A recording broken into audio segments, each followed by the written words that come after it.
Hey there, gang. Time for another comic book unboxing. I have been given this short box of comic books to grade for sale on eBay, but as always, I have no idea what is in this box. Who knows what we will find to talk about, to gawk over. So if you like comic books, stick around. We're going to have some fun.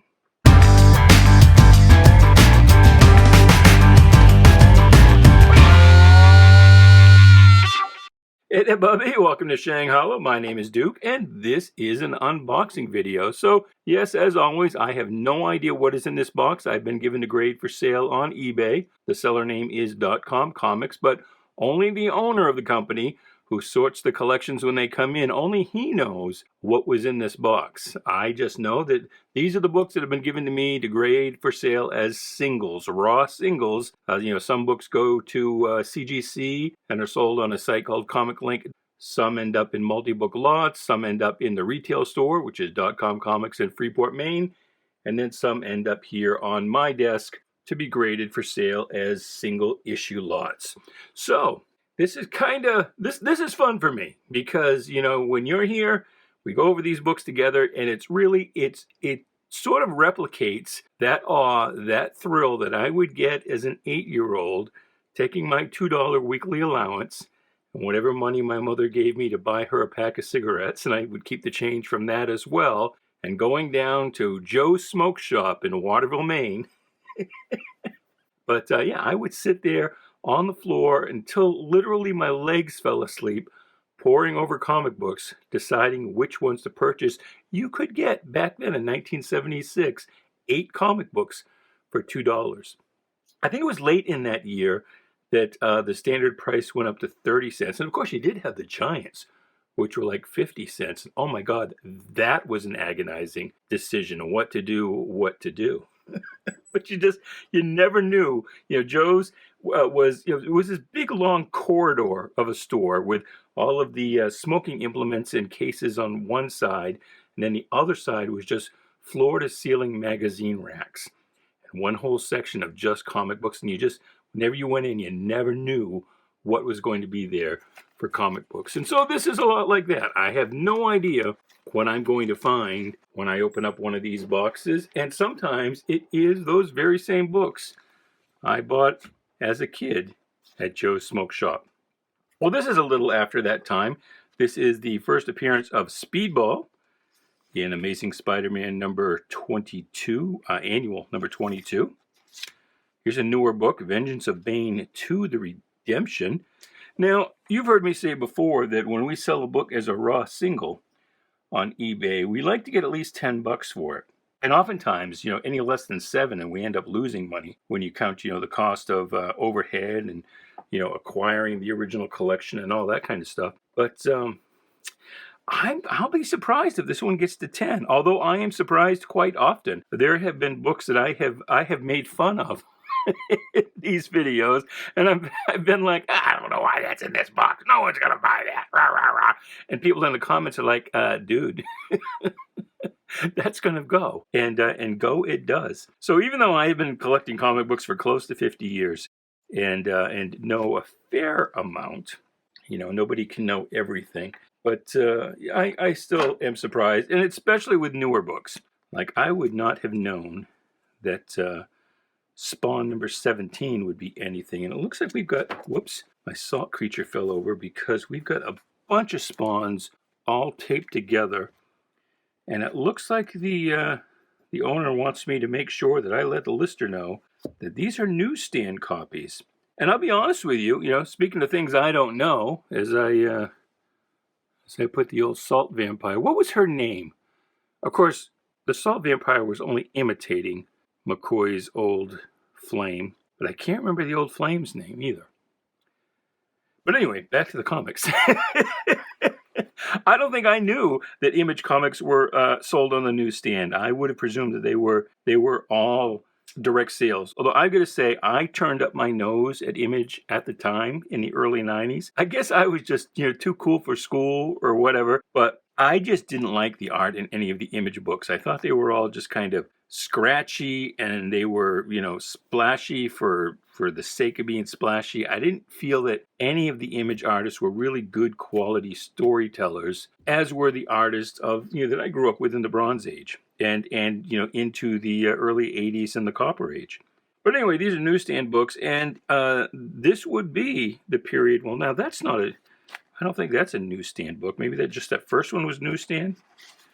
Nope, the rest of them are. And you've heard me say before, too, that Spawn #1, there's a million of those. Every box I get seems to have at least one in them. But that'll go for 15, 20 bucks every single time on the old eBay there. So it kind of disproves the law of supply and demand, because the supply is pretty heavy, but then so is the demand. But anyways, I was saying the newsstand books, there's been kind of a push lately for newsstand variants, because when you get to this point, by the early 90s, the newsstand is really only about 10-15% of the total sales. And so, you know, here's some more early spawns. And these early spawns would do fairly well. Oh, there's a Wildcats #1, and that's a newsstand copy. But yeah, you know, once you get to this period, the early 90s, the newsstand is genuinely a rarer variant, rarer. And of course, also at this time, you didn't have 47 multiple covers either.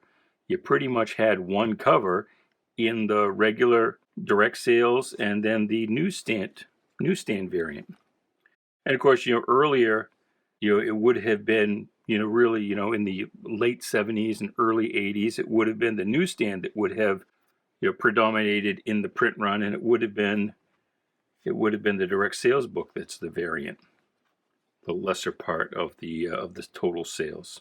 But yeah, once you get to this point, you're talking really like 10% of the total sales. So, and especially I think an image book. Like I said, I don't think I even knew that Image ever was sold nationally on newsstands. Maybe it was only regionally. I have no idea. But anyway, we'll see how those do.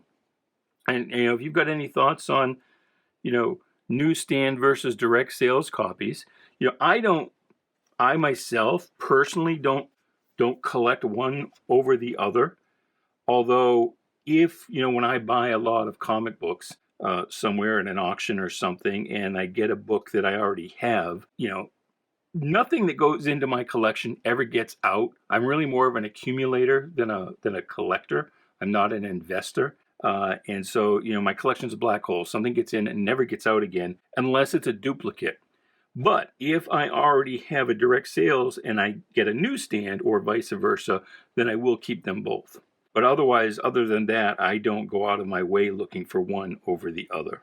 And I don't think the disparity, you know, is quite at the variant price, you know, 30-cent price variant levels just yet. But it may well get to be the case, you know, that people will discover, you know, how hard it is to find a newsstand variant of a Spawn #17. And the other thing, too, is that because the newsstand books tended to sell to casual buyers who, you know, were not these fanboys who obsessively put the book right into a bag and board, sometimes without ever even reading the damn thing. You know, the books were loved, weren't carefully handled, and so it's much harder to find a newsstand variant in high grade than a regular book. So anyway, let me know your comments down below, you know, what your thoughts are on newsstand versus direct sales copies, and do you in fact collect one over the other, or go out of your way looking for one out of the other? Here's the hologram. Let me see if I can send you into an epileptic seizure with that.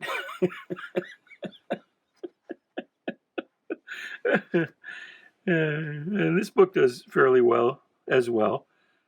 You know, a lot of Venom does well.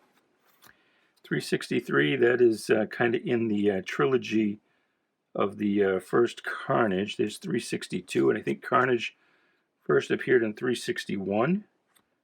But we don't seem to have it here. We do have this, you know, quote-unquote iconic cover. I myself don't particularly love that cover, but boy, it does well. I mean, we've sold this thing in like Beat to Hell 2.5 for like 40 bucks.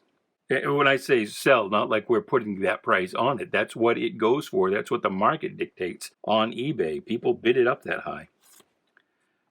This is a popular cover, the Pulp Fiction cover of Incredible Hulk 441. The Mike Zeck Punisher series, always a favorite, as is the original Wolverine miniseries. And see, these are direct sales books. Here is, I believe that's a second print of 362 with the silver cover. I'd have to check on that. Oh, and there's part 1. And with the silver cover, I think that's a second print as well. I'd have to check it first. And of course, I will do that when I go to grade it. I'll let the lister know what version that is. All right, well, let's grab another stack, see what else we've got to work with here today. The issue of Batman 423, very popular as a Todd McFarlane cover. Into the Silver Age, to the Go-Go Hulk. Tales to Astonish 95.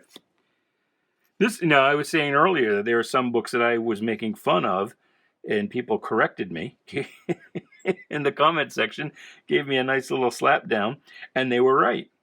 And this is one of those books I'm like, I don't even know who the, this is somebody appears in this for the first time, and I don't know who it is, and I don't care. Because this is, again, this is way past the era when I stopped reading X-Men. But the character's name is Red Omega, and that is a pretty dependable $20 book. I still think that this tentacle thing is funny because at where he's standing, that looks like it is coming from just about penis level. So, maybe that's what that is supposed to be. I don't know. Here's the first Vengeance of Bane. So that is the first appearance of Bane. Spider-Man 2099. Now, Incredible Hulk Annual 18. Why is this one at least a $10 book? I don't know. You'll have to let me know in the comments below. Here's a fun book. House of Mystery number, what is it, 188? Now it looks like a Neil Adams cover. So that'll do well. This looks like another Neil Adams cover. And I'll say about Neil Adams, there are a lot of really good artists who can't draw kids. They just draw mini adults. But Neil could draw kids that were convincingly kids. So give him that. Speaking of Neil Adams, here's a Green Lantern Green Arrow, number 78 from the classic O'Neil Adams run. And this is Batman 402 with Man-Bat. I think that might be Man-Bat's second appearance. I think he first appeared in Detective number 400. Here's 403. Batman is sad. Look at that. Batman's shedding a little tear. Boy, you wouldn't see DC allow that today. Batman's too tough to shed a tear. I mean, granted, in a Tom King book, Batman's kind of a cuckold puss, but he still wouldn't cry. Well, what do you think of this? We've got the Smash 200 issue, but some kid had to draw inside the 200. Oh, well. What are you going to do, right? Kids, huh?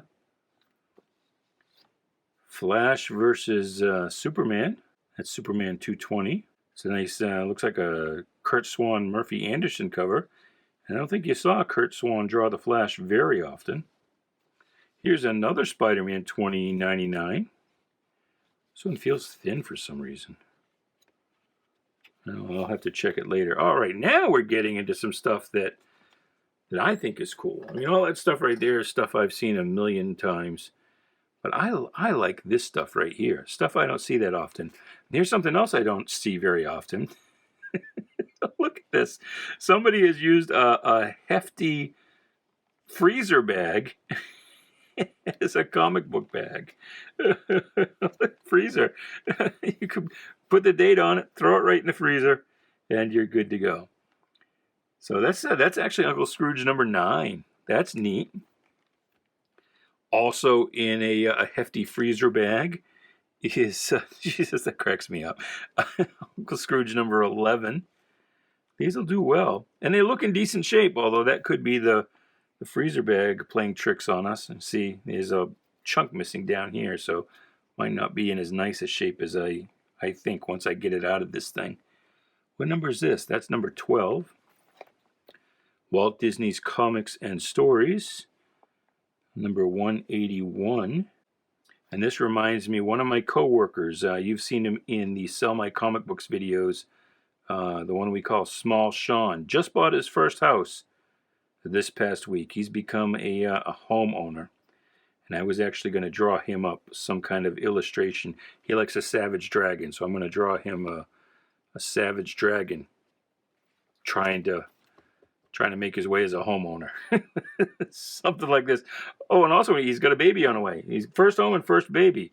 So, yeah, get a hold of Sean, Fist Shaking Comics, on the Instagram, and send him a hearty congratulations. Here's Walt Disney's Comics number 182, 184. I think this is past the Carl Bark stage. Oh, look at this. Strange Adventures number 53. Still with the hefty storage bags, freezer bags. See now. See, they saved the hefty for the good stuff. And then for this here, Navy Task Force, this just gets a generic freezer bag. It's a Meijer, M-E-I-I-E-R? No, M-E-I-J-E-R? Wow, that thing's probably been in this freezer bag for 30 years because I've never heard of that brand. But Navy Task Force, I don't even know what company this is. Well, I'll have to look into that. Won't I just? All right. Here's some more fun stuff. Still with the freezer bags. Oh, it just cracks me up. Flippity Flop number 20. That's a DC book. So Flippity and Flop were basically the, I don't know if that's original to DC or if that is one of the Columbia Pictures characters that they licensed. But as you can see, it's obviously kind of a Tweety and Sylvester riff. Here's Donald Duck number 40. Raccoon Kids. That's another Uranium Age DC book. I call the Atom Age what most people refer to as the Atom Age. I call it the Uranium Age. But that's just me. That's number 59 of Raccoon Kids. Here's an Avon book. You don't see many Avon books in the market. Or at least I don't. Strange Worlds number 19. Huh. It's funny. And these giant prophylactic kind of condom-shaped glass helmets. But then their hands are totally exposed to the vacuum of space. So I think they were going to be dead. They were going to be dead. The robots didn't get them. Space would. Donald Duck number 37. Walter Lantz New Funnies with Oswald the Rabbit and Andy Panda. Looney Tunes with Bugs and Elma. My main accent coming out. Elmer. Here's another one with Bugs as a Fuller brush salesman. I don't know what you would use the round brush for. I mean, yeah, obviously they work great for muzzling a dog, but what possible use would that be in your hair or anything else?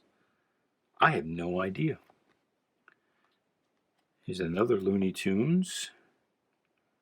And of these, of course, you got to take them out of the bag and open them up to see what the number is. So I'll let you do that. You can go to Mike's Amazing World of Comics. Google that site up. This one's in nice shape, or it looks it in the bag anyway.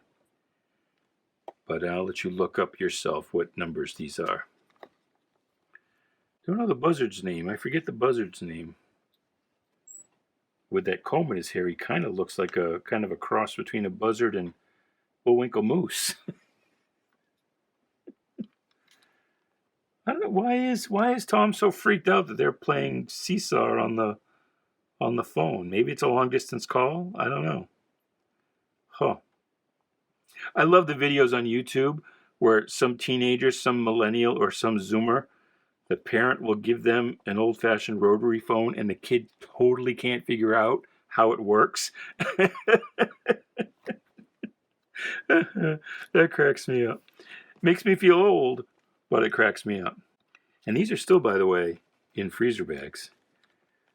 So that's a Tweety and Sylvester. This is another Avon book, The Adventures of Peter Rabbit. Well, there's something I've never heard of before. Huh, number 29. Here's an old Superboy, number 15. Wow, that's a super old Superboy. Super old boy. Do you know your Latin? What year is this? I think that's 1,000, and I think that's 50, and that's the D's a 500 maybe? No, that can't be right, because that would be 1550, 1581. No, that can't be right. I don't know my Roman numerals. Why don't you look that up for me? Tell me what year these coins were made. Probably the same year as the comic. But anyway, Jungle Jim. And I don't think this isn't a 4-color. This is an actual issue of Jungle Jim. And it says Spokane here. Remember not that long ago in a recent unboxing we had a bunch of books from Idaho that were stamped with different locations in actually Washington, because I think Spokane is in Washington, isn't it? That's 1954, so that's an oldie. That is an oldie. What else have we got here? It's a good box. This is a fun box. Boy, if you saw that, that modern stuff there, or fairly modern, some of it was 20 years old, but still, if you saw some of that and bailed, you're missing out.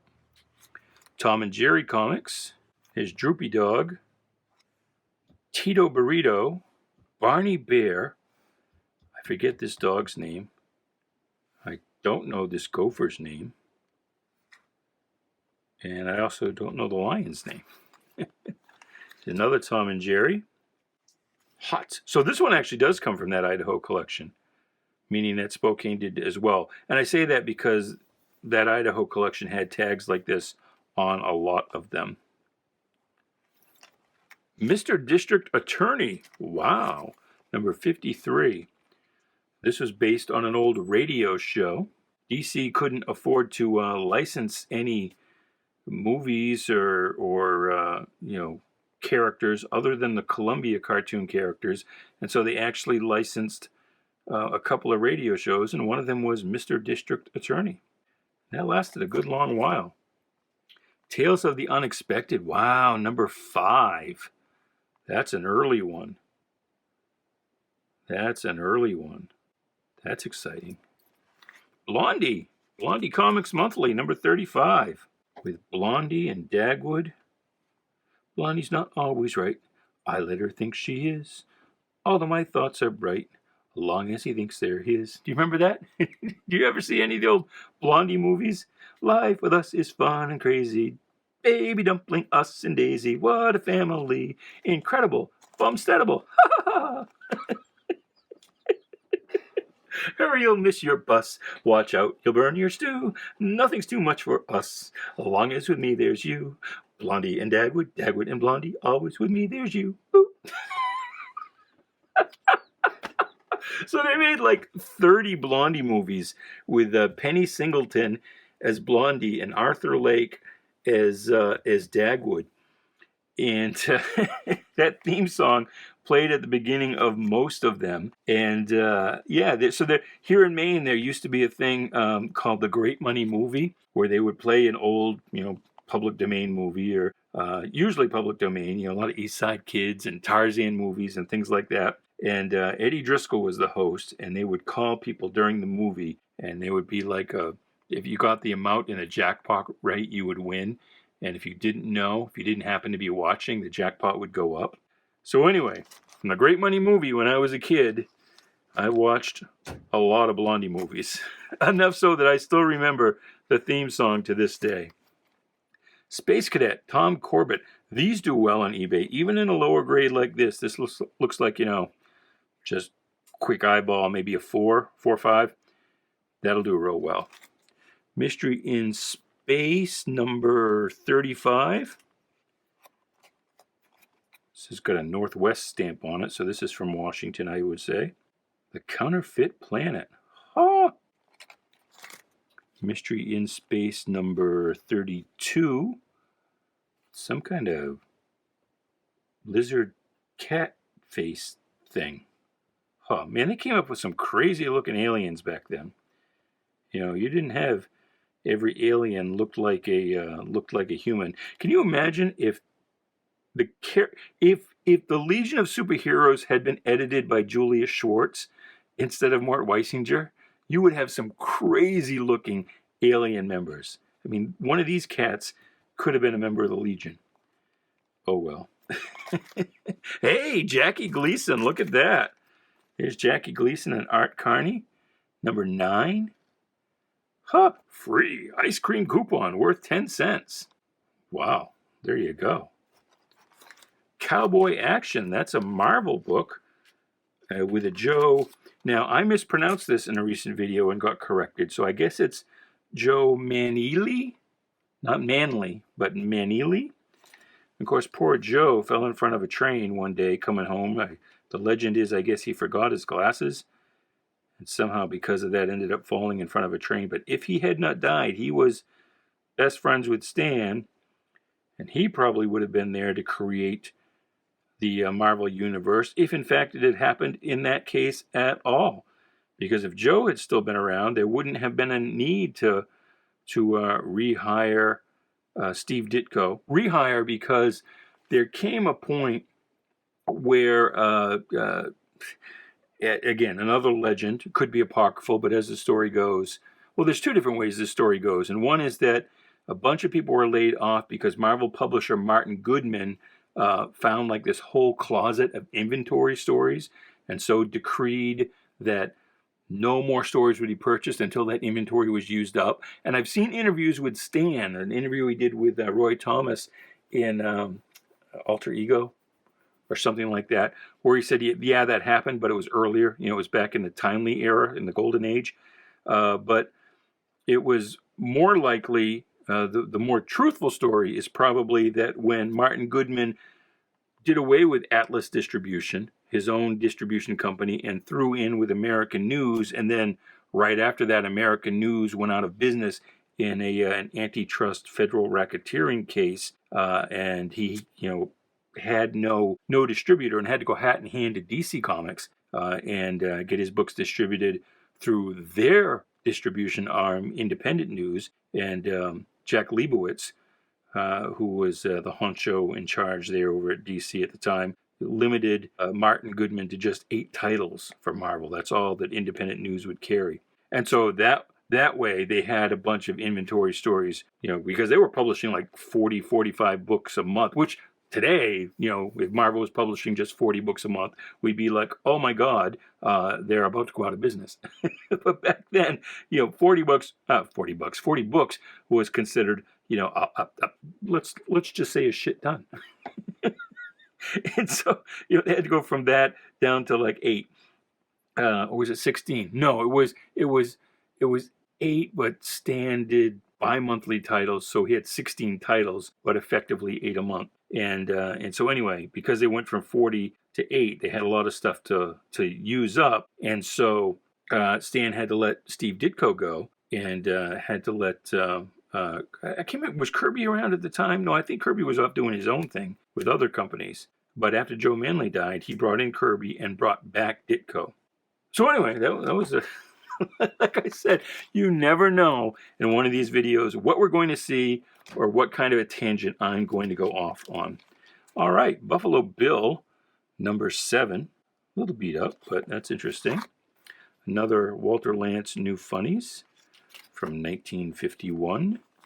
NYOKA, the Jungle Girl. Now, I think she had originally been at Fawcett. You can correct me if I'm wrong, but this is a Charlton book, I believe. I believe that CDC up there is an early Charlton logo. Oh, well, here, it says right there, a Charlton publication. But I think she had been at Fawcett. Or maybe I'm thinking of another Jungle Girl. There was a while there that you could barely throw a brick in any direction without hitting a Jungle Girl. Or a Nature Boy. Oh my God, is that gay?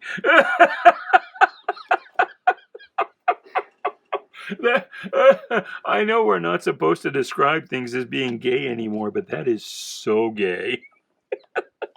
One, his title is Nature Boy, and two, he's really riding that lightning bolt, isn't he? And that's a Charlton book. Oh God, number 5. Oh my God, I can't get over that. I gotta wait a second. I gotta pause because I gotta put this on the old Instagram. let me just pause here a moment to take a picture. Wait a sec. Bring it over here. Here we go. Oh my God.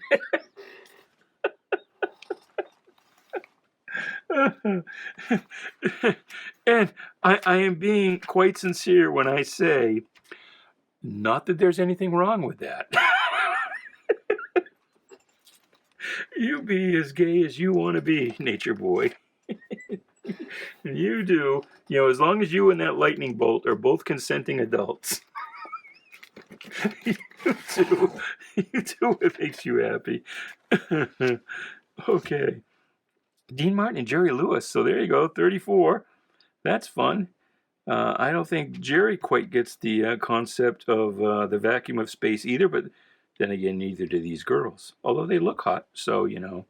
So what if they freeze to death? All right. Well, now we're back into some serious stuff here. Let's get serious now. We're talking superheroes. There's no more fun and games. Submariner number 34. AKIRA number 4. And I got to tell you, all of this manga stuff I don't really get. I've never understood. There's AKIRA number 2. There's AKIRA number 1. These will do pretty well, but I don't get it. So I mean, if you can sell me on manga, please try in the comments below. Uncanny X-Men 513 Utopia. Terry Dodson. So you know that's cool. But otherwise, I would have been tempted to put that in a dollar box. So we'll see how that does. Sandman number 8. Number 8, and I think isn't number 8 like the first death? I think so. Well, not the first death, but the first, you know, death of the dreaming. This is Spider-Man 692, and to be honest with you, that's another book I would have been tempted to put in a dollar box, but we'll see how that does. We shall see what we see. God, that Nature Boy is still making me laugh. All right, next stack. There's Amazing Spidey 298. I think this is the first McFarlane art on the title. This isn't a very good condition copy, but it is a newsstand copy. So we'll certainly point that out when we go to sell it. Here's a whole stack of books in one bag here. Is this another freezer bag? Oh, it says all newsstand variant. Huh. Well, I'm not going to open that up. Should I? You want me to open that up for you? What do you think? Blink twice if you think I should open that up. Okay. All right, I will then. Let me just get in here. I gotta get this open. These are probably all going to be McFarlane Spideys. But as I started to say, that 298 I think is the first McFarlane, and I think it's the first Eddie Brock Venom, although like he's just in a cameo as like a shadowy figure or something like that. So I think I'm going to do this. Let's move these. You can see here we've got a Star Wars, and we'll talk about that in just a moment. Let's see here. So we've got to kind of work around the tripod bar here in front of me. So there's a 298. Here's another 298. Here's a 300. And as I said earlier, you know, the newsstand variants tend to be in lower grade. These were read by, you know, still kids and people who read the books and, you know, would love them hard. Some hard loving these got. 265, that's the first Silver Sable. 256, the first Puma. This one isn't super exciting. That is the first wedding. I'm not aware that there's been more than one. But anyway, the wedding issue. And this one had two different covers. The ones with the heroes and villains on it was a newsstand cover, and then the direct sales cover was the friends and family, the supporting cast. Here's 239. Here's 238. And here's a newsstand variant of the first black suit, 252. And now this 238, I need to look and see. Always make sure you check. Ooh, we do have tattoos. Now the trick here, folks, is to hold it up to the light and see, and it does. So this card here, you want to hold this card up to a light and see if you can see that little tattoo sticker in there, and I see it. So we will double note this one when we sell it, that it is a newsstand copy and that it does have the tattoos in it. So even though the kid loved this book hard, wicked hard there, bubby, he did not love the tattoos and left that intact. Well, there. That was fun. Let's see what we got here next. Oh yeah, we had that Star Wars. So this Star Wars, there were a couple different variants on this, and the one with the diamond and the no UPC, I believe this is the one that was sold in 3-packs. It's a Whitman variant, but there are 3 or 4 different versions of the Whitman. Whitman, as you may know, was the Gold Key Comics, Western Publishing. Whitman was the branch that they sold the books into department stores in 3-packs. So I think it's like 2 or 3 different versions of the Whitman. But anyway, that's at least one of the versions. Could be a couple of them. I don't know. This one is this is another Whitman version reprint. Same thing here, number 3. With again, these came out I think the first 2 came out before the movie, the first Star Wars movie, what you probably know as Star Wars: A New Hope, and I just know as Star Wars. And I think the 3rd issue came out right around, maybe just after the movie premiered. But you can tell that Chewbacca is not quite on model. Here's another, a better condition copy, and it's still a newsstand copy of the wedding issue. Now it looks like we have some Bronze Age detective comics. Here's Man-Bat back again. And Man-Bat was all over the place there for a while. Here is Batman versus the Weeping Angels. 406. Anniversary issue 387. Here's a giant size, number 233. Giant size Superstars, featuring the Fantastic Four. And it's a Thing versus Hulk issue. Tales to Astonish 101. I believe that's the last issue of Tales to Astonish. With 102, it would become the Incredible Hulk. All right, we're getting down to it. I don't know how long this video's gone. Probably longer than it should. I may have to cut this video in 2. We'll see. Here's Marvel 2-in-1, number 1, Thing versus Man-Thing. Nice. Usually Man-Thing is kind of greenish, but I don't know, maybe there's a drought going on. He's brown here. Giant size Defenders, number 1. Giant size Werewolf, number 1. Versus the Monster of Frankenstein, who had his own title from Marvel at this time. Here is Hulk versus a bunch of the Marvel monster villains, the pre-hero characters from their monster books.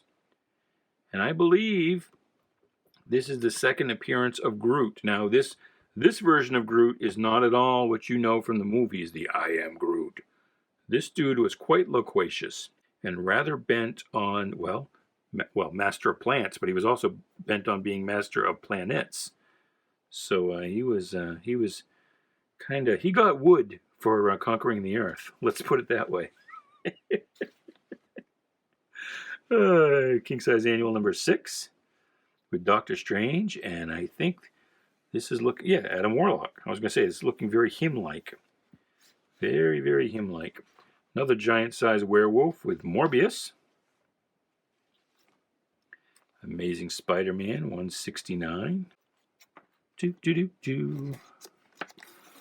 We're closing in on it.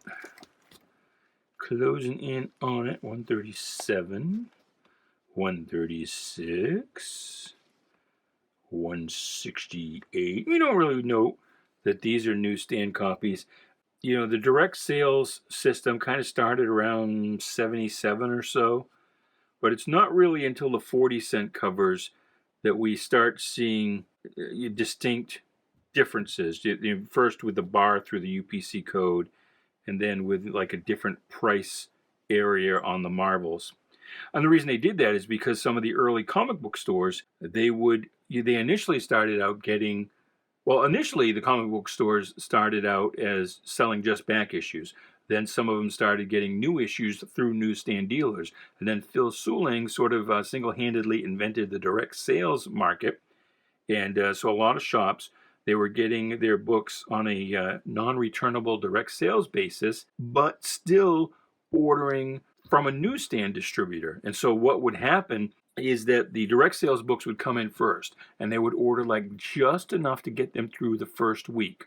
And then they would get the books in from the newsstand to sort of carry them through. So, you know, your hardcore fanboys that came in the first week, they'd get the direct sales, and then more casual consumers that would come in, they'd end up getting the newsstand copies, or any late fanboys. But what the companies found happening is that sometimes when you know, the unsold books that came in from the newsstand distributor got returned for credit, sometimes they would try and slip in some of those unsold direct sales copies. If there were any direct sales copies that had not sold, they would try and slip those in, try and get, you know, credit for something that technically, well, not technically, yet they hadn't purchased from that particular distributor. And so that's when they started differentiating the covers so that the distributor would know, and ultimately the publisher would know, where the return books were coming from.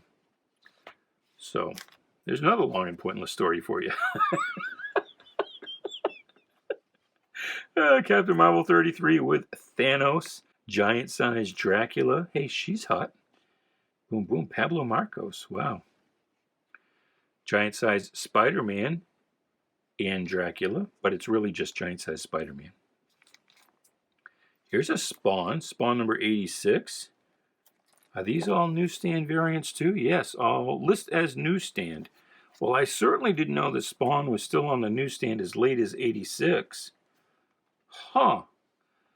And these I'm not going to bother opening these up for this video.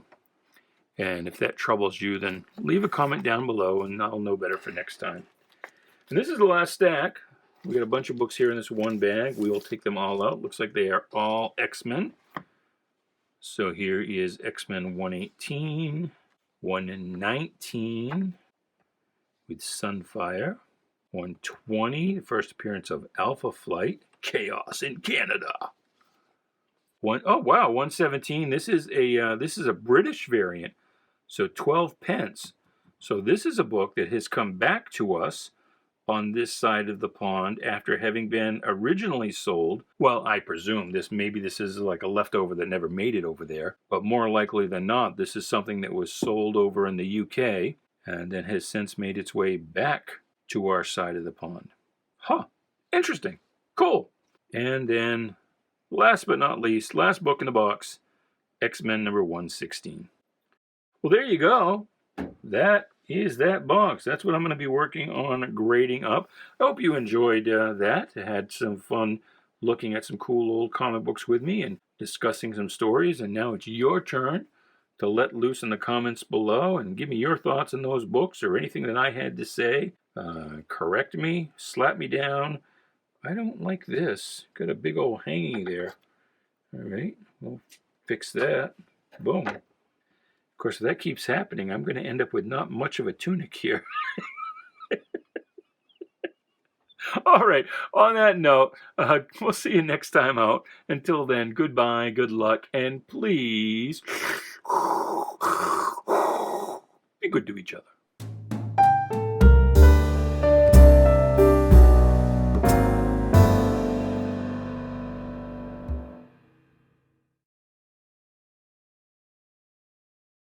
Although I've got to say, I turned up my nose at Image at the time in the early 90s. I guess I was too school for cool. Cut, retake.